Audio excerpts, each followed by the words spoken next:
আল্লাহ রাব্বুল আলামিন কোরআনে হাকিমে বলেছেন, উদউনি আস্তাজিব লাকুম, তোমরা আমার কাছে দোয়া করো, আমি তোমাদের দোয়া কবুল করব। আল্লাহ রাব্বুল আলামিন বলছেন, ওয়া ক্বালা রাব্বুকুম, তোমাদের রব, তোমাদের পালনকর্তা, তোমাদের মালিক বলছেন, উদউনি, তোমরা আমার কাছে দোয়া করো, আস্তাজিব লাকুম, আমি তোমাদের দোয়া কবুল করব। শুধু এখানেই আল্লাহ তাআলা শেষ করেননি, এরপরে আরো বলছেন, ইন্নাল্লাযীনা ইস্তাকবিরুনা আন ইবাদাতি, যারা আমার ইবাদত থেকে অহমিকা প্রদর্শন করবে, অর্থাৎ দোয়া করবে না, সায়াদখুলুনা জাহান্নামা দাখিরিন, তারা জাহান্নামে প্রবেশ করবে। নবী করিম সাল্লাল্লাহু আলাইহি সাল্লাম বলেছেন, আদ-দুআউ হুয়াল ইবাদাহ, দোয়াই হলো ইবাদত। আমরা যত ইবাদত বন্দেগী করি, এই সমস্ত ইবাদতের সার নির্যাস হলো দোয়া। ইবাদতের মধ্যে সর্বপ্রধান ইবাদত কোনটা? সর্বপ্রধান ইবাদত কোনটা? নামাজ। নামাজের চাইতে বড় কোনো ইবাদত আছে আর নাই। সবচেয়ে বড় ইবাদত, এমন ইবাদত যে ইবাদতের সাথে আমাদের মুসলমানদের মুসলমানিত্বের পরিচয় নির্ভরশীল।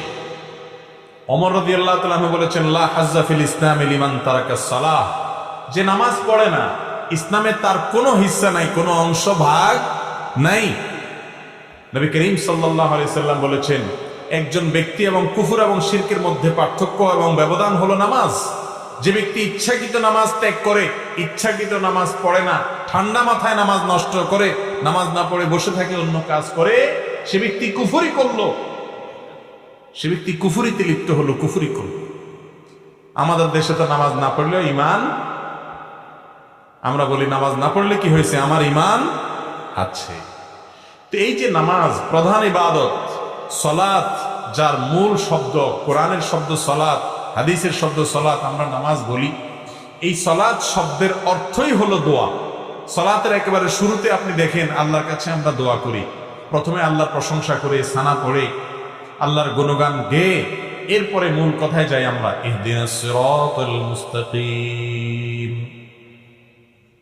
হে রব্বুল আলামিন, হে মালিক ইয়াউমিদ্দিন, কিয়ামতের দিনের মালিক, হে রহমান, হে রহিম,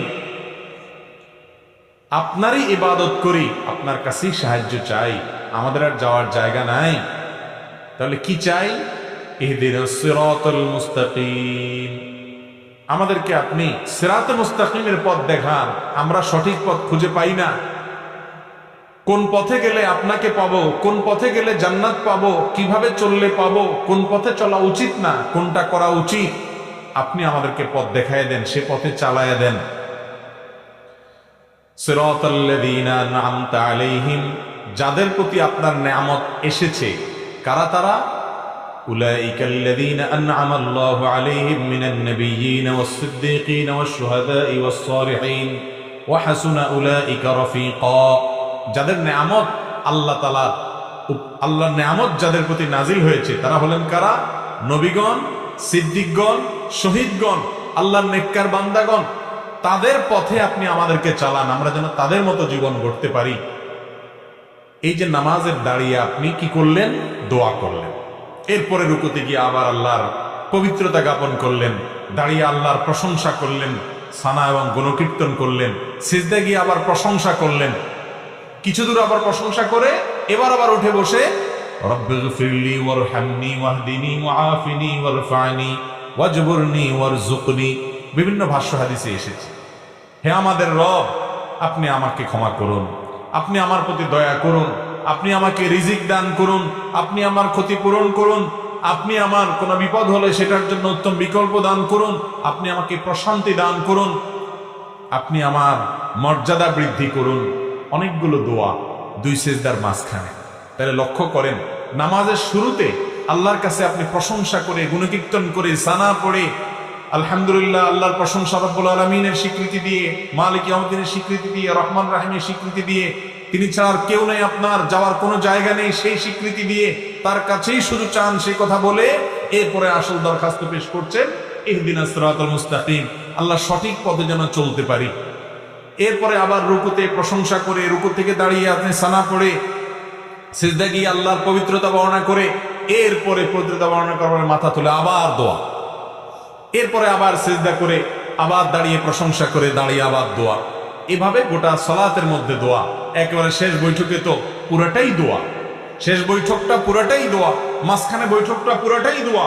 আত-তাহিয়াতু লিল্লাহ ওয়াস-সালাওয়াত ওয়াত-তাইয়্যিবাত, সমস্ত সালাত, সমস্ত ভালো কাজ, সকল শ্রদ্ধা নিবেদন সবগুলো আল্লাহর জন্য। আসসালামু আলাইনা ওয়া আলা ইবাদিল্লাহিস সালিহিন, শান্তি আমাদের প্রতি, আল্লাহর নেককার বান্দাদের প্রতি নাজিল হোক, দোয়া। এরপরে আপনার দুরুদের মধ্যেও দোয়া, আল্লাহুম্মা সাল্লি আলা মুহাম্মদ, আল্লাহুম্মা বারিক আলা মুহাম্মদ। আল্লাহ আমাদের নবী আপনার রাসূল মুহাম্মদ সাল্লাল্লাহু আলাইহি ওয়াসাল্লামের প্রতি রহমত নাজিল করেন, তার প্রতি বরকত নাজিল করেন, শান্তি নাজিল করেন, তার পরিবারের প্রতি নাজিল করেন, যেমন নাজিল করেছেন ইব্রাহিম আলাইহিস সালামের প্রতি, তার পরিবারের প্রতি, দোয়া। এরপর দোয়ায়ে মাসুরাতে কি পড়েন? আল্লাহুম্মা ইন্নী যালামতু নাফসি, আল্লাহ নিজের প্রতি নিজে কত অবিচার করেছি, কত অন্যায় করেছি, কত পাপ করেছি, কত গুনাহ করেছি। আল্লাহ আল্লাহুম্মা ইন্নী যালামতু নাফসি যুলমান কাসীরা, কত অপরাধ, অনেক অপরাধ করেছি। ওয়ালা ইয়াগফিরুয যুনুবা ইল্লা আনত, আল্লাহ আপনি ছাড়া কেউ মাফ করবে না, মাফ করার ক্ষমতা কারণ নাই। ফাগফিরলি মাগফিরাতাম মিন ইনদিক, অতএব আপনার পক্ষ থেকে আপনি মাফ করে দেন। ওয়ারহামনি, আপনি রহম করেন। ইন্নাকা আনতাল গফুরুর রহিম, আপনি ক্ষমাশীল, আপনি দয়ালু। আল্লাহুম্মা ইন্নী আউযুকা মিন আযাবিল কবর, আল্লাহ আপনার কাছে কবরের আযাব থেকে পানা চাই। ওয়া আউযু বিকা মিন আযাবিন নার, এবং জাহান্নামের আযাব থেকে আপনার কাছে পানা চাই। ওয়া আউযু বিকা মিন ফিতনাতিল মাহইয়া ওয়াল মামাত, জীবন এবং মরণের ফিতনা থেকে আপনার কাছে পানা চাই। ওয়া আউযু বিকা মিন শাররি ফিতনাতিল মাসীহিদ দাজ্জাল, দাজ্জালের ফিতনা থেকে আপনার কাছে পানা চাই। কিয়ামতের আগের বড় ফিতনা হিসাবে আবির্ভূত হবে, বহু মানুষ বেঈমান হয়ে যাবে দাজ্জালকে দেখে, তার কারিশমা দেখে, ভেলকি দেখে। সে সময় যেন আমি বেঁচে থাকলে তার ফিতনাতে ঈমান হারা না হই। তাহলে নামাজের শেষে পুরো বৈঠকে আপনি দোয়া করলেন, দাঁড়িয়ে দোয়া করলেন, দুই সিজদার মাঝখানে দোয়া করলেন। এই জন্য সালাত শব্দের অর্থই কি? দোয়া। ঈমানদারের সারা জীবন হলো আল্লাহর কাছে দোয়ার মাধ্যমে নৈকট্য অর্জন লাভ করার সুবর্ণ সুযোগ। দোয়া হলো ঈমানদারের সবচেয়ে বড় অস্ত্র, সবচেয়ে বড় হাতিয়ার। আপনার সমস্ত দুয়ার বন্ধ হয়ে গেছে, কেউ আপন নাই, কাউকে আপন মনে হয় না। আপনি আল্লাহর কাছে দোয়ার জন্য দুই হাত মেলে ধরুন। আপনি ভোর রাতে উঠে যান, তাহাজ্জুদে দাঁড়িয়ে যান, চোখের পানি ফেলেন, আল্লাহর সাথে একটু কথা বলেন, সিজদায় গিয়ে আল্লাহর সাথে কথা বলেন। আল্লাহর চাইতে আপন আর কেউ নাই। ভাইরা আমার, আমরা নিজেদের প্রতি নিজেরা যতটা আপন, নিজেদের প্রতি নিজেরা যতটা দয়ালু মায়ালু, আমাদের রব আমাদের প্রতি তার চাইতে অনেক বেশি মায়ালু। আল্লাহ রাব্বুল আলামিন এরপরও আমাদেরকে পরীক্ষা নেন, অনেক সময় আমাদেরকে কষ্ট দেন। সবর করতে পারলে তার বিনিময়ে মহা পুরস্কার রেখেছেন। এই দোয়া আল্লাহ রাব্বুল আলামিন বান্দার জন্য সবচেয়ে বড় সুযোগ দিয়েছেন। দোয়াটাকেই ইবাদত বলেছেন হাদিসে নবী করিম সাল্লাল্লাহু আলাইহি ওয়াসাল্লাম, দুআউ হুয়াল ইবাদা, দোয়াটাই কি? ইবাদত। দোয়াই হলো ইবাদত, ইবাদতের মগজ সাত। কিন্তু সে দোয়া আজ আমাদের মাঝে নাই। আমরা দোয়া করাইতে পছন্দ করি, দোয়া করতে পছন্দ করি না। দোয়ার তিনটা ভার্সন আছে। একটা হলো দোয়া করা, আরেকটা হলো দোয়া চাওয়া, আরেকটা হলো দোয়া করানো। কয়টা ভার্সন হলো? তিনটা। দোয়া করা হলো আপনি আল্লাহর কাছে চাইলেন, এটা হলো দোয়া করা। দোয়া চাওয়া হলো, ভাই আপনি আমার জন্য দোয়া করেন, আমি শরীরটা ভালো না, ভালো যাচ্ছে না আমার, আপনি আমার জন্য দোয়া করেন। আমি বিপদগ্রস্ত, আমার জন্য দোয়া করেন। আমার বাবার জন্য দোয়া করেন, তিনি মারা গেছেন। আমার মা অসুস্থ, তার জন্য দোয়া করেন। তাকে নেককার মনে হয়। যে কোনো ইমানদার যে কোনো নেককারের কাছে দোয়া চাইলেন, এটা জায়েজ আছে। নবী করিম সাল্লাল্লাহু আলাইহি সাল্লামের কাছে সাহাবীরা দোয়া চাইতেন, সাহাবীরা একে অন্যের কাছে দোয়া চাইতেন। কারোর কাছে দোয়া চাওয়াতে কোনো দোষের কিছু নাই। তাহলে দোয়া করা এটা তো মূল কাজ, করতেই হবে। আর দোয়া চাওয়াটাও জায়েজ আছে। আরেকটা অপশন হলো দোয়া করানো। করানো বুঝেন কোনটা?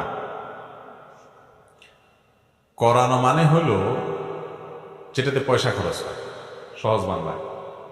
দোয়া করানো মানে কি? যে দোয়াতে কি হয়? বাজেট লাগে, বাজেট। দোয়া করাইতে বাজেট লাগে না? যেমন দোয়া করাইতে জিলাপি লাগবে, মিষ্টি লাগবে, হ্যাঁ, নাস্তার প্যাকেট লাগবে, হুজুরের হাদিয়া লাগবে, আগরবাতি লাগবে, তারপরে আপনার গোলাপ জল লাগবে, বাজেট লাগবে। বাজেট ছাড়া সাধারণত দোয়া হয় না, সাধারণত হয় না। তো এই যে দোয়া করানো, অর্থাৎ কন্ট্রাক্টারি দিয়ে দোয়া করানো, এটার শিক্ষা নবী করিম সাল্লাল্লাহু আলাইহি সাল্লাম দেন নাই। দোয়াটা আল্লাহর কাছে চাইতে হবে নিজে, করতে হবে নিজে, অথবা কারোর কাছে চাইতে হবে, করানো। বিশেষ করে মুর্দার জন্য দোয়া করানো, মা বাবা দুনিয়া থেকে গেছেন তাদের জন্য দোয়া করানো আমাদের সমাজে আছে না নেই? শুধু আছে নাকি, এমন সত্যভাবে আছে যে নামাজ পড়ুক আর না পড়ুক, মা বাপ মারা গেলে দোয়াটা করাইতে মিস করে না। ঠিক না? ঠিক। নামাজ পড়ার গুরুত্ব বেশি না দোয়া করানোর গুরুত্ব বেশি? দোয়া করাইলে হুজুরের লাভ, আমাদের লাভ, ঠিক আছে, কিন্তু আপনার কি লাভ? আপনার কি লাভ? বিশেষ করে আপনার মৃত মা বাবার জন্য দোয়া করে, মুর্দার জন্য দোয়া করে, আর আখিরাতে পরকালীন কোনো বিষয়ের জন্য দোয়া করে টাকা নেওয়া সারা দুনিয়ার উলামাদের ঐক্যমতে জায়েজ নেই। তাহলে এই নাজায়েজ পদ্ধতিতে দোয়া করাইলে সে দোয়া কি কবুল হবে নাকি উল্টা গুনাহ হওয়ার সম্ভাবনা আছে? কিন্তু আমাদের সমাজে সেটা খুব বেশি সুপ্রতিষ্ঠিত। ঠিক না? ঠিক। জীবনে মুসলমানের নামগন্ধ তার শরীরে নাই, জীবনে নাই, কিন্তু বাপ মরছে, মা মরছে, 40 কুলখানি, 7 দিনা দোয়ার অনুষ্ঠান পত্রিকায় দিয়া বিভিন্ন ভাবে শামিয়ানা টাঙ্গায়া হইলেও করে। ঠিক না? ঠিক। আহা, আমরা মুসলমানরা আজকাল ইসলামকে বেশিরভাগ ক্ষেত্রেই বুঝতে ভুল করি। আমার বাবা মারা গেছেন, মা মারা গেছেন, আমি আল্লাহর কাছে চোখের পানি ফেলে দোয়া করব, অন্যদের কাছে দোয়া চাইব, টাকা দিয়া লোক ভাড়া নিয়ে দোয়া করানোর শিক্ষা ইসলাম দেয় না, আর এভাবে দোয়া হয়ও না। আপনি আমাকে টাকা বাড়াই দিলে হয়তো আমার চোখে পানি একটু বেশি আসবে, এটা ঠিক, কিন্তু ওই পানিয়ে আপনার মা বাবার কোনো উপকারে আসবে, কারণ এই পানি আল্লাহর ভয় না, ওইটা টাকার মায়া। ঠিক না? ঠিক।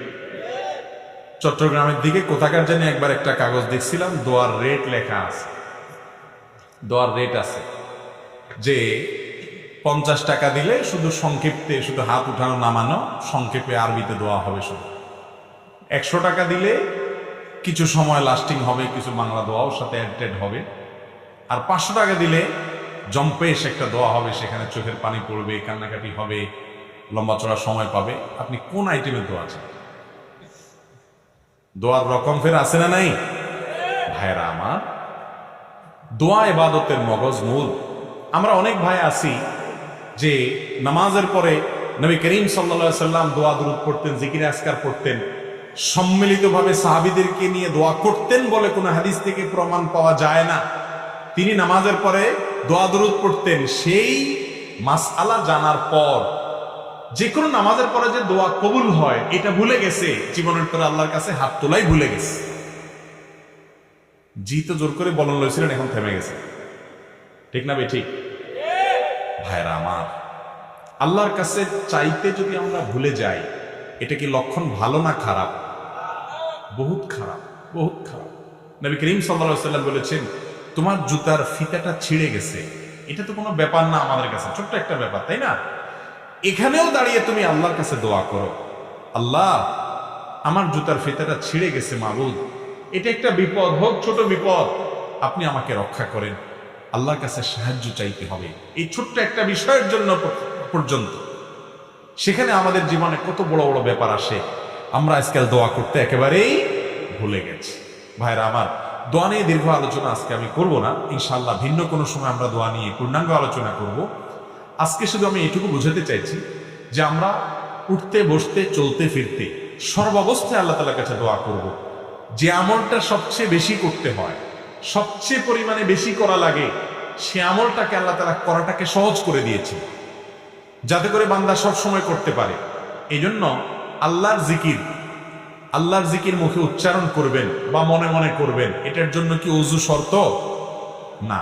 বিনা ওযুতে আল্লাহর জিকির করা যায় কি যায় না? কেন? কারণ জিকিরটা সারাক্ষণ করতে হয়। প্রিয় নবী সাল্লাল্লাহু আলাইহি সাল্লামের জীবনে আপনি যদি তাকিয়ে দেখেন, সুবহানাল্লাহ, জিকির ছাড়া তার জীবনে কোনো কাজই ছিল না, পুরো জীবনেই জিকির। ঘর থেকে বের হচ্ছেন বিসমিল্লাহ, ঘরে প্রবেশ করছেন বিসমিল্লাহ, ঘুমাইতে যাচ্ছেন দোয়া, ঘুম থেকে উঠে দোয়া, ঘুম ভেঙে গেছে দোয়া, টয়লেটে ঢুকতেছেন আল্লাহর নাম নেওয়া দোয়া, টয়লেট থেকে বের হচ্ছেন আল্লাহর নাম নেওয়া দোয়া, রাতে শোয়ার আগে অনেক দোয়া, সকালে দোয়া, সন্ধ্যায় দোয়া, বাজারে ঢুকতে দোয়া। এরকম ভাবে জীবনের প্রতিটা পদক্ষেপে, প্রতিটা পায়ে পায়ে, প্রতিটা কাজে কাজে দোয়া আর দোয়া, দোয়া আর দোয়া। যেহেতু সারাক্ষণ দোয়া করতে হয়, সারাক্ষণ জিকির করতে হয়, এই জন্য জিকিরেও অজু লাগে না, দোয়াতেও অজু লাগে না। অজু থাকলে ভালো, পবিত্র অবস্থা দোয়া করা অনেক বেশি ভালো, উত্তম। দোয়া কবুল হওয়ার জন্য জোরালো আশা করা যায় অজু থাকলে, কিন্তু বিনা অজুতেও দোয়া করা যায়। কেন? কারণ দোয়া এমন একটা জিনিস যেটা মানুষের সারাক্ষণ করতে হয়। একজন মানুষ শুয়ে আছেন, তিনি এই শুয়ে শুয়ে ঘুম আসছে না, তিনি আল্লাহর কাছে দোয়া করতে পারেন, তার নিজের জন্য, অন্যদের জন্য, জীবিতদের জন্য, মৃতদের জন্য আল্লাহর সাথে কথা বলতে পারেন। দোয়া হলো আল্লাহর সাথে কথা বলার সুযোগ। ভাইরা আমার, এই সুযোগটা আজ আমরা অনেকেই হাতছাড়া করি। ইমানদারের সবচেয়ে বড় অস্ত্রটা আজ অবহেলিত থেকে যায়, আমরা ব্যবহার করি না, সেটা হলো দোয়া। আল্লাহর কাছে দোয়া করবো তো ইনশাল্লাহ সব সময়। ভাইরা আমার, দোয়া করার ব্যাপারে আমাদের একটা ভয় আছে, একটা আতঙ্ক আছে। আতঙ্কটা কি? আমরা মনে করি আমাদের দোয়া কি আর কবুল হবে, এই জন্য আমরা নিজেরা দোয়া টোয়া করি না, যে আমি দোয়া করি কি হবে, গুনাহগার মানুষ।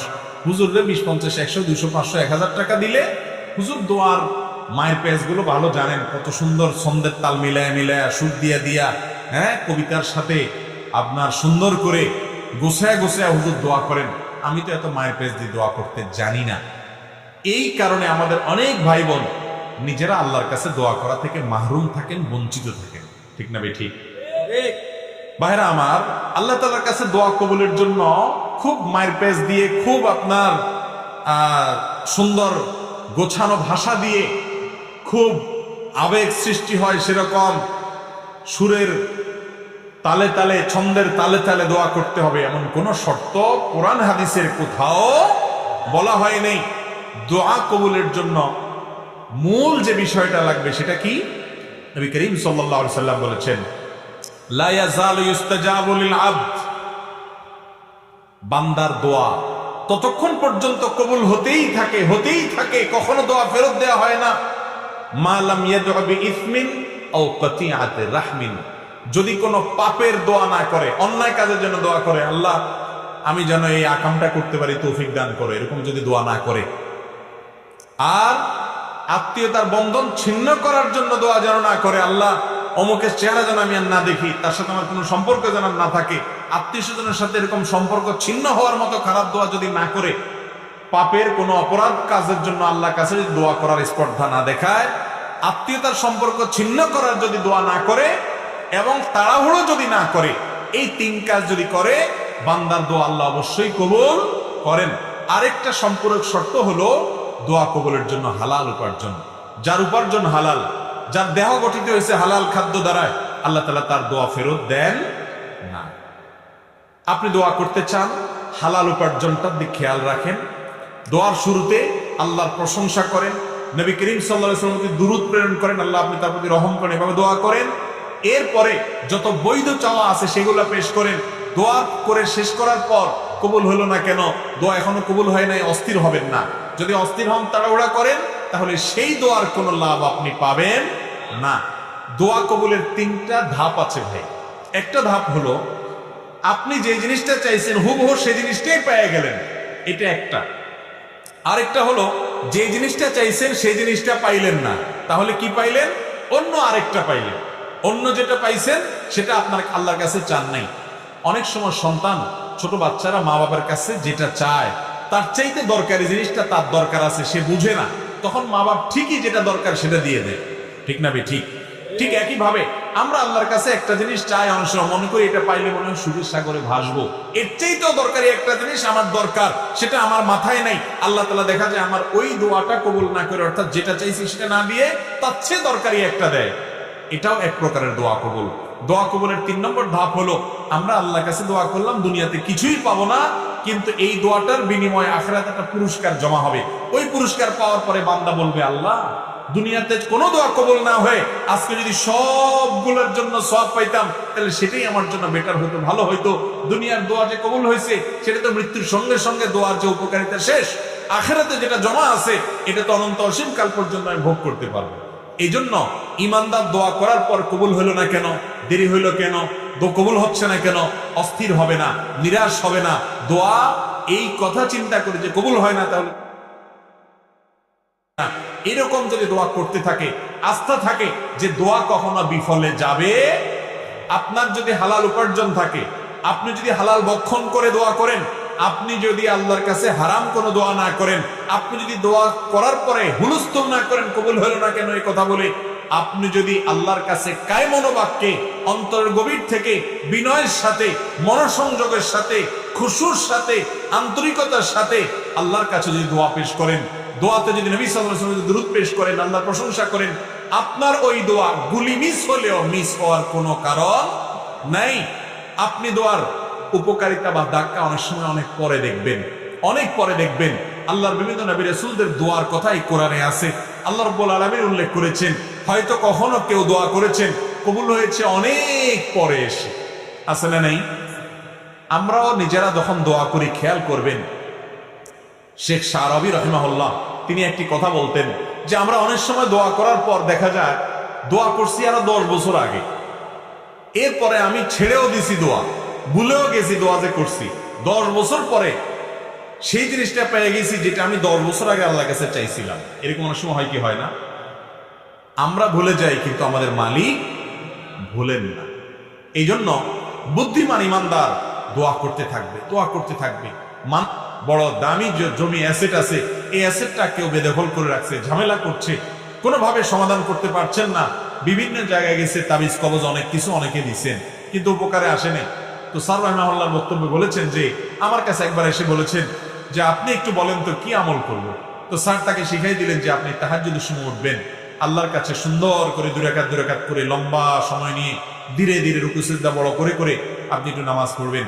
এরপরে তাহাজ্জুদের পরে আল্লাহর সামনে হাত তুলে চোখের পানি ফেলে নিজের অসহায়ত্বের কথা স্বীকার করে, আল্লাহ আমার কেউ নাই, আমার কোনো বড় পাওয়ারফুল ব্যক্তি নাই, বড় কোনো হ্যালো বলার লোক নাই, পয়সা করি নাই, গায়ের জোর নাই, আল্লাহ আমি দুর্বল, কিন্তু আমি আপনার গোলাম, একটা পরিচয় আমার আছে, আপনি আমার মালিক, আপনি আমাকে হেফাজত না করলে কেউ করার নাই। একটু ভালো করে দোয়া করেন, চোখের পানি ফেলেন, সিজদায় গিয়ে লুটিয়ে পড়ে আল্লাহর কাছে দোয়া করেন। আকরাবু মা ইয়াকুনুল আবদু মির রাব্বিহি ওয়া হুয়া সাজিদ, বান্দা সবচেয়ে আল্লাহর কাছে যেতে পারে যখন সিজদায় চলে যায়, ওই জায়গায় গেলে দোয়া করেন। লোকটা সেভাবে দোয়া করলেন। স্যার রাহিমাহুল্লাহ তার বক্তব্যে বলেছেন যে কিছুদিন পরেই সে লোকটা আমার কাছে এসে বললেন যে আল্লাহ রাব্বুল আলামিন আমাকে অলৌকিকভাবে, অবিশ্বাস্যভাবে আমাকে আল্লাহ তাআলা আমার এই বিপদ থেকে উদ্ধার করে দিয়েছেন এই দোয়ার মাধ্যমে। আমরা দোয়া করবো না আল্লাহর কাছে ইনশাআল্লাহ? ইনশাআল্লাহ। দোয়া আজকে বিদায় হয়ে গেছে ভাই, দোয়া আমরা এখন আর করি না। উঠতে বসতে মুখে দোয়া তো পড়বই, আর বিশেষভাবে আল্লাহর কাছে লম্বা সময় নিয়ে একটু কথা বলবো। প্রতিদিন একটা বার অন্তত আল্লাহর সাথে একটু কথা বলতে হবে, চেষ্টা করবো না আমরা সবাই ইনশাআল্লাহ? আল্লাহ তাআলা আমাদের সবাইকে তৌফিক দান করুন। দোয়ার ক্ষেত্রে কোরআন এবং হাদিস যে ফরম্যাট শিক্ষা দিয়েছে, সেই ফরম্যাটের দোয়াগুলোকে আপনি যদি করেন সবচেয়ে বেটার, সবচেয়ে উত্তম, কবুল হওয়ার সবচাইতে বেশি সম্ভাবনা, কারণ এই ফরম্যাটটা স্বয়ং আল্লাহর পক্ষ থেকে প্রাপ্ত, রাসূল আকরাম সাল্লাল্লাহু আলাইহি ওয়াসাল্লামের তরফ থেকে প্রাপ্ত। নবীজির সেখানে দোয়াগুলো বেশি বেশি পড়বেন। আমরা অনেক সময় দেখি বিভিন্ন ওজিফার বই পড়ে অনেক মা মহিলারা, মা বোনরা, দাদি চাচিরা, অনেক মুরব্বীরা, এই সমস্ত ওজিফার বইতে যেসব দোয়া লেখা আছে, এই দোয়াগুলো না কোরআনে বর্ণিত না হাদিসে বর্ণিত। এমনিতে যে কোনো ভাষায় দোয়া করা যায়। আপনি আল্লাহর কাছে বাংলা দোয়া করলে আল্লাহ কবুল করবেন। আপনার মনে মনে কি বলছেন সেটাও আল্লাহ তাআলা বুঝেন। ওই হুজুর দোয়ার মায়ের প্যাচ বুঝে আপনি বুঝেন না, তারপরও আল্লাহ তাআলা আপনার দোয়া কবুল করবেন। আপনি গুনাহগার, আপনার দোয়া কি কবুল হবে এই চিন্তা করে যারা দোয়া থেকে দূরে থাকছেন, নিশ্চিত থাকেন আপনাকে দূরে রাখছে স্বয়ং ইবলিস। কারণ ইবলিস জানে দোয়ার মাধ্যমে আপনি পাতাল থেকে আকাশে উঠে যাবেন, দোয়ার মাধ্যমে আপনি জাহান্নামী থেকে জান্নাতি হবেন, দোয়ার মাধ্যমে আপনার সাথে আল্লাহর সম্পর্ক গাঢ় হবে, দোয়ার মাধ্যমে আপনার ঈমান মজবুত হবে, দোয়ার মাধ্যমে আপনার ইবাদত প্রকৃত অর্থে ইবাদত হবে। এই জন্য ইবলিস আপনাকে দোয়া থেকে দূরে রাখার জন্য, দোয়া থেকে মাহরুম করার জন্য, বঞ্চিত রাখার জন্য আপনাকে নিরাশ করে দেয়। বলে যে না, তোর দোয়া কি কবুল হতে, এত পাপ করছস, এত গুনাহ করছস, তোর দোয়া কি কবুল হবে? এরকম ইবলিস বলে কি বলে না? একটা ঘটনা আপনাদেরকে বলি। মিস্টার ইবলিস, শয়তান, সে যত খারাপ, আমরা কেউ কি এত খারাপ হইতে পারবো? কথা বুঝেন নাই? আমরা যত খারাপ হই ইবলিসের চাইতে বেশি খারাপ হতে পারবো না। সেই ইবলিস যখন আল্লাহ রাব্বুল আলামিন তার উপরে অসন্তুষ্ট, রাগান্বিত, আদমকে সিজদার নির্দেশ করার পর সে ডিনাই করেছে, আল্লাহর সামনে সরাসরি বিদ্রোহ করেছে, আল্লাহর হুকুমকে লঙ্ঘন করেছে। এই মুহূর্তে আল্লাহর রাগান্বিত অবস্থায় সে আল্লাহর কাছে দোয়া করে বসছে। ইবলিস দোয়া করছে, বুঝেন কি দোয়া করছে? যে আল্লাহ আমাকে আনজিরনি ইলা ইয়াউমি ইউবাসুন, আল্লাহ আমাকে সুযোগ দেন, আমার হায়াতটা বাড়ায় দেন, কিয়ামত পর্যন্ত যেন মরণ না হয়, শয়তানি যাতে কিয়ামত পর্যন্ত করতে পারে, হায়াতটা বাড়ায় দেন। এ দোয়া কে করছে? ইবলিসে। কার কাছে করছে? কোন টাইমে করছে? আল্লাহর রাগের সময়। আল্লাহর অবাধ্য হয়েছে, সামনে বেয়াদবি করেছে, হুকুম লঙ্ঘন করেছে। আল্লাহ তাআলা তো চাইলে তাকে চরম শাস্তির মধ্যে তখনই ফেলতে পারেন। ওই রাগের মুহূর্তে পর্যন্ত আল্লাহর কাছে সে দোয়া করে বসছে। মজার বিষয় হলো সাথে সাথে আল্লাহ দোয়া মঞ্জুরও করছে। মঞ্জুর করছেন না করেন নাই? এরপরের আয়াত কি? ইন্নাকা মিনাল মুনজারিন, যাও তোমাকে ছাড় দিলাম, সুযোগ দিলাম, তুমি কিয়ামত পর্যন্ত হায়াত পাইবা, তোমার মৃত্যু আসবে না। সবাই মরবে, মানুষ মরবে, তুমি মরবা না, তুমি কিয়ামত পর্যন্ত বেঁচে থাকবা। তাহলে ইবলিস যদি আল্লাহর রাগের সময় আল্লাহর কাছে দোয়া করে সাথে সাথে দোয়া মঞ্জুর করাইতে পারে, আপনার আমার দোয়া কবুল হবে কি হবে না? ইনশাআল্লাহ। এরপরে যদি কেউ আল্লাহর কাছে দোয়া করতে ইতস্তত বোধ হয়, যদি দোয়া করতে দ্বিধা হয়, যদি দোয়া করতে সংশয় হয়, তার চাইতে কপাল পড়া আর কেউ হতে। ইবলিসের দোয়া যদি কবুল করে, আপনি আল্লাহর ইমানদার বান্দা, হয়তো ভুল ত্রুটি করেছেন, কিন্তু আপনি বেঈমান না, আপনি কাফের না, আপনি ইবলিসের মতো খারাপ হতে পারবেন না। তার চাইতে হাজার লাখো গুণ ভালো আপনি আল্লাহর প্রিয় বান্দা, আল্লাহর আদরের বান্দা। আপনি আল্লাহর কাছে দোয়া করলে আল্লাহ দোয়া অবশ্যই শুনবেন ইনশাআল্লাহ। দোয়া করবো তো ইনশাআল্লাহ। তো যে কথা বলছিলাম, দোয়া করার ক্ষেত্রে কোরআন যে দোয়াগুলোর কথা বর্ণনা করেছে, বিভিন্ন নবীদের দোয়ার কথা কোরআনে আছে, যে তারা এই ভাষায় দোয়া করেছেন, এই শব্দে দোয়া করেছেন, এই কথাগুলো দিয়ে দোয়া করেছেন, আল্লাহ রাব্বুল আলামিন সেগুলোর উল্লেখ করেছেন। সেগুলো দিয়ে যদি আল্লাহর কাছে দোয়া করেন, তাহলে সেই দোয়া কবুল হওয়ার সম্ভাবনা অনেক বেশি। ঠিক তেমনি ভাবে নবী করিম সাল্লাল্লাহু আলাইহি সাল্লাম যে দোয়াগুলো শিক্ষা দিয়েছেন, সকাল সন্ধ্যা সেগুলো পড়বেন, রাতের ওজিফা হিসাবে সেরকম হাদিসে বর্ণিত দোয়াগুলো পড়বেন, ওইগুলো কবুল হওয়ার সম্ভাবনা অনেক বেশি। আর ওজিফার কোন দোয়া যদি থাকে, সেগুলোর অর্থের মধ্যে খারাপ কিছু যদি না থাকে, পড়তে পারেন, কিন্তু আপনার সামনে এ ক্লাসের সুযোগ আছে, কোরআনের দোয়া, হাদিসের দোয়া যেটা কবুল হয়ে গেছে অলরেডি, সেগুলো কবুল হওয়া দোয়াগুলোকে আপনি বেশি বেশি পাঠ করবেন, সেটা হলো অধিক বুদ্ধিমানের কাজ। আমি তিনটি দোয়ার কথা আপনাদেরকে শুনাই। কোরআনে কারিমে সেগুলোর উল্লেখ করে আল্লাহ তাআলা আবার সাথে সাথে সার্টিফিকেট দিয়ে দিয়েছেন এবং বলেছেন, এই দোয়াগুলো আমার নেককার বান্দারা আমার কাছে করেছে, আমি সেগুলোকে মঞ্জুরও করে দিয়েছি। সেই রকম তিনটা দোয়া আমরা যদি আমাদের জীবনে পাঠ করি, জীবনের সকল সমস্যার জন্যই কিন্তু এই তিনটা দোয়া ঘুরে ফিরে আমাদের প্রযোজ্য হবে। তার একটা হলো কঠিন বিপদে, কঠিন মুসিবতে রক্ষার যখন কোনো পথ খোলা নেই, দেয়াল যখন পিঠের সাথে লেগে গেছে, এরকম সময়ে আমরা দেখেছি আল্লাহর একজন নবী ইউনুস আলাইহিস সালাম আল্লাহর কাছে কিছু বাক্য বলে প্রার্থনা করেছেন। আল্লাহ তাআলা তাকে বিপদ থেকে উদ্ধার করেছেন। কি দোয়া ছিল সেটা?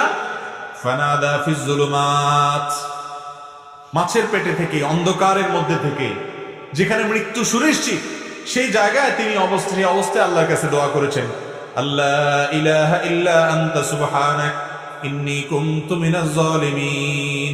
দোয়া করে বলেছেন, আল্লাহকে আহ্বান করে ডেকে বলেছেন, ও আল্লাহ, লা ইলাহা ইল্লা আন্ত, আপনি ছাড়া কেউ সত্যিকারের মাবুদ নাই, ইন্নী কুনতু মিনাজ সুবহানাক, আপনার পবিত্রতা বর্ণনা করছি, ইন্নী কুনতু মিনাজ জালিমিন, আমি হলাম জালিমদের অন্তর্ভুক্ত, আমি নিজের প্রতি নিজে অবিচার করেছি, আমি নিজে ভুল করেছি। আল্লাহর কাছে এই দোয়া করে, এই বাক্যগুলো বলে আল্লাহর কাছে দোয়া করেছেন কে?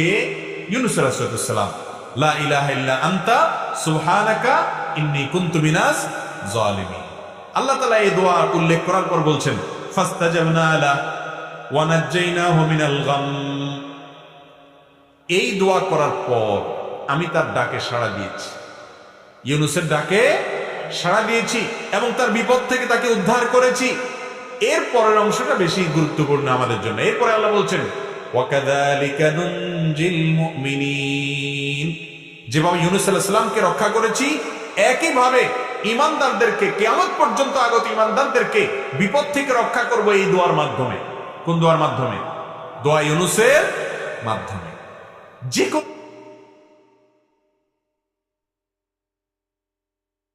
তার বান্দারা করলে সেটাও কবুল করবেন, ওয়াদা করেছেন। শুধু তিনি ওয়াদা করছেন তা নয়, নবী করিম সাল্লাল্লাহু আলাইহি সাল্লাম বলেছেন, আল্লাহর কোন বান্দা যখন ইউনুস আলাইহিস সালাম এর দোয়া লা ইলাহা ইল্লা আনতা সুবহানাকা ইন্নী কুনতু মিনাজ জালিমিন, এটা মূলত আল্লাহর প্রশংসা মাখা একটা বাক্য, যেটার মাধ্যমে দোয়াও লুকায়িত আছে, আল্লাহর কাছে প্রার্থনা আছে এর মধ্যে অন্তর্নিহিতভাবে।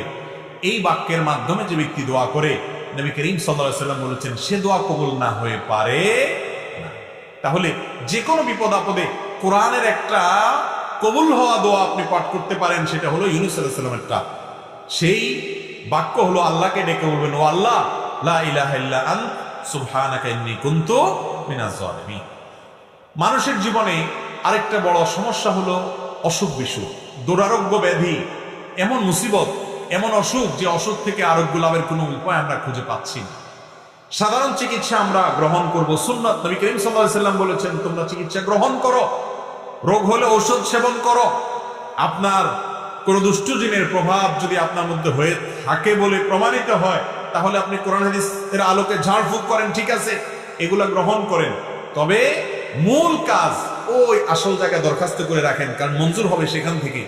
আর সেটার জন্য আল্লাহ নবী আইয়ুব আলাইহিস সালামের একটা দোয়া আল্লাহর খুব পছন্দ হয়েছে, কোরআনে সেটা উল্লেখ করেছেন। ওনার দোয়াটাও আল্লাহ তাআলা কবুল করেছেন।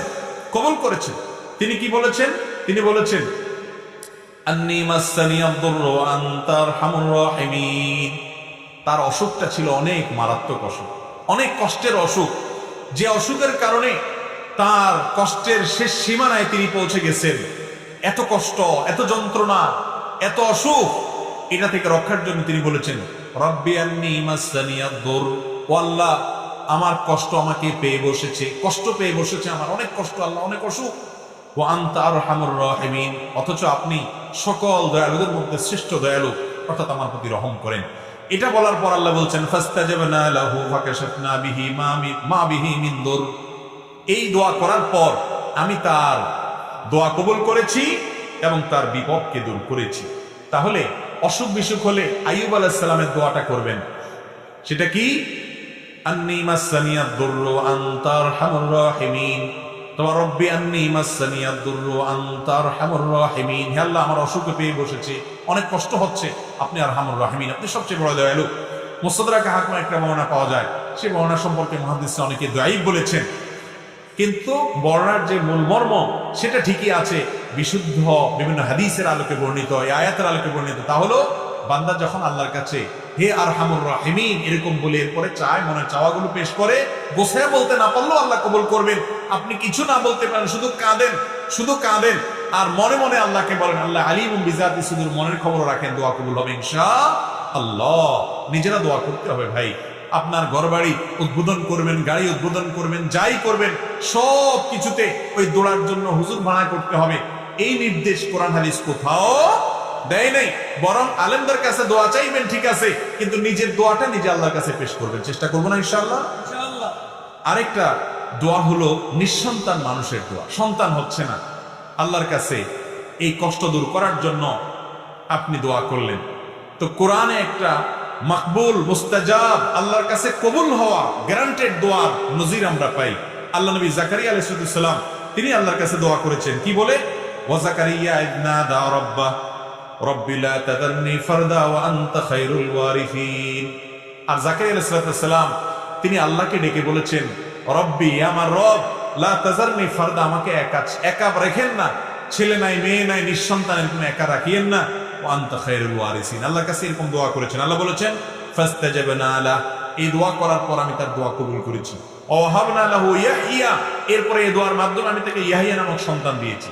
তাহলে জীবনে যে কোনো কমন বিপদে শত্রুতা, বিপদ, মুসিবত দেয়ালে পিঠ থেকে গেছে, ইউনূস আলাইহিস সালামের দোয়া পড়বেন, লা ইলাহা ইল্লা আনতা সুবহানাকা ইন্নী কুনতু মিনাজ জালিমিন। আল্লাহকে ডেকে এগুলো বলবেন।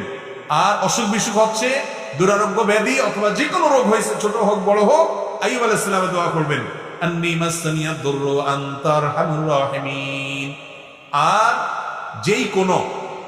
যে কোনো মানুষ নিঃসন্তান অথবা সন্তান হচ্ছে, মনে মতো হচ্ছে না, ছেলে হচ্ছে, মেয়ে হচ্ছে না, আল্লাহর কাছে দোয়া করবেন। জাকারিয়া আলাইহিস সালামের দোয়া সেটা কি? রব্বি লা তাযারনি ফারদা ওয়া আনতা খায়রুল ওয়ারিসিন। এই তিন দোয়ার পরে আল্লাহ বলেছেন আমার নবীরা অমুক অমুক এভাবে আমার আল্লাহ বলেছেন তার বান্দাদের এই দোয়ার পরে ফাস্তাজাবনা লা, আল্লাহ তাআলা তাদের দোয়া কবুল করেছেন। অতএব কোরআনে কবুল হওয়া ফরম্যাট এই তিনটা দোয়া যদি আমরা করি, জীবনের সকল সমস্যায় কোরআন বর্ণিত দোয়া আমরা আল্লাহর কাছে করার সুযোগ পেলাম। চেষ্টা করবো না ইনশাআল্লাহ? আল্লাহ তাআলা আমাদের সবাইকে কোরআন এবং হাদিসের আলোকে বিশুদ্ধ পদ্ধতিতে আল্লাহর কাছে দোয়া করার তৌফিক দান করুন। আমাদের সন্তান না হলে আমরা মাজারে যাব না আল্লাহর কাছে দোয়া করব? মাজারওয়ালা নিজে কার কাছে মুখাপেক্ষী? আল্লাহর কাছে মুখাপেক্ষী। তাইলে আমরা কি মাজারওয়ালার কাছে যাব, নাকি মাজারওয়ালা, মাজারে যিনি শায়িত আছেন তিনি যার কাছে চান আমরাও তার কাছে চাই? আল্লাহ বলেছেন উদউনি, তোমরা আমার কাছে দোয়া করো, আস্তাজিব লাকুম, আমি তোমাদের দোয়া কবুল করব। আল্লাহ ওয়াদা করেছেন, গ্যারান্টি। আর আমরা যাচ্ছি ওই মাজারে দোয়া চাইতে। আল্লাহ কি কোরআনে কোথাও বলছেন তোমরা মাজারে যাও, আমার প্রিয় বান্দারা শুয়ে থাকলে তাদের কাছে দোয়া করো, তাহলে আমি কবুল করবো? আল্লাহ বলছেন কোথাও? আল্লাহ বলেছেন উদউনি, আমার কাছে দোয়া করো। আমরা যাচ্ছি মাজারে, এর মাধ্যমে দোয়া তো কবুল হচ্ছেই না, বরং ঈমানটা খুঁয়ে নষ্ট করে শিরক করে আমরা শেষ হয়ে যাচ্ছি। ঠিক না ভাই? ঠিক। সন্তান হচ্ছে না, কার কাছে দোয়া করতে হবে? নাকি কোনো মাজারে যেতে হবে? সন্তান হচ্ছে না, এই জন্য কোনো মাজারে গেলে, কোনো পীরের দরবারে গেলে সন্তান হবে? কার কাছে যাইতে হবে? আল্লাহ রাব্বুল আলামিনের কাছে। আল্লাহর বান্দা যদি আল্লাহর কাছে না গিয়া আল্লাহর বান্দাদের কাছে যায়, দাসদের কাছে যায়, আল্লাহ রাব্বুল আলামিন এটাকে সহ্য করেন না। শিরক আল্লাহর কাছে জঘন্য অপরাধ। কেন জঘন্য অপরাধ আমি আপনাদেরকে একটু উপমা দিই। এখানে যদি ধরেন প্রধানমন্ত্রী আসেন, প্রধানমন্ত্রীর চেয়ারে আপনি যদি একজন চৌকিদারে বসান, ওনার জন্য যে মালা বানাইছেন একই মালা যদি চৌকিদার সাহেবের গলায় দেন, তাহলে প্রধানমন্ত্রীর মেজাজ কি পরিমাণ গরম হবে বলেন? উনি অপমান বোধ করবেন কি করবেন না? অথচ প্রধানমন্ত্রী মানুষ, ওই চৌকিদার সাহেব কি মানুষ? একজন প্রধানমন্ত্রী আর একজন চৌকিদার এতটুকু পার্থক্য, কিন্তু দুজনই মানুষ। সেখানে আহকামুল হাকিমিন আল্লাহ রাব্বুল আলামিনের সামনে যেটা পেশ করার কথা, দোয়া করার কথা, সেটা যদি আল্লাহর একজন সাধারণ গোলামের কাছে করেন, তাতে আল্লাহ রাব্বুল আলামিনের আরশ কাঁপবে কি কাঁপবে না? আর এই জন্য আল্লাহ বলেছেন ইন্নাল্লাহা লা ইয়াগফিরু আন ইউশরাকা বিহি, আল্লাহর সঙ্গে শিরক করলে আল্লাহ সেটা অপরাধ ক্ষমা করেন না, ওয়া ইয়াগফিরু মা দুনা যালিকা, অন্যগুলো মাফ করেন। এই জন্য আর যা করেন আর না করেন, কোন মাজারে গিয়ে দোয়া করে শিরিক করবেন না, কোন মাজারে সিজদা করে দোয়া করে সিজদা করে শিরিক করবেন না। সন্তান দরকার, মাজারে যায় চাইবেন না, সব কিছু চাইবেন সরাসরি আরশে আজিমের মালিকের কাছে হাত তোলার মাধ্যমে ইনশাআল্লাহ। চেষ্টা করবেন, আল্লাহ চাইেন তো। আল্লাহ তাআলা আমাদের সবাইকে শিরক থেকে বেঁচে থেকে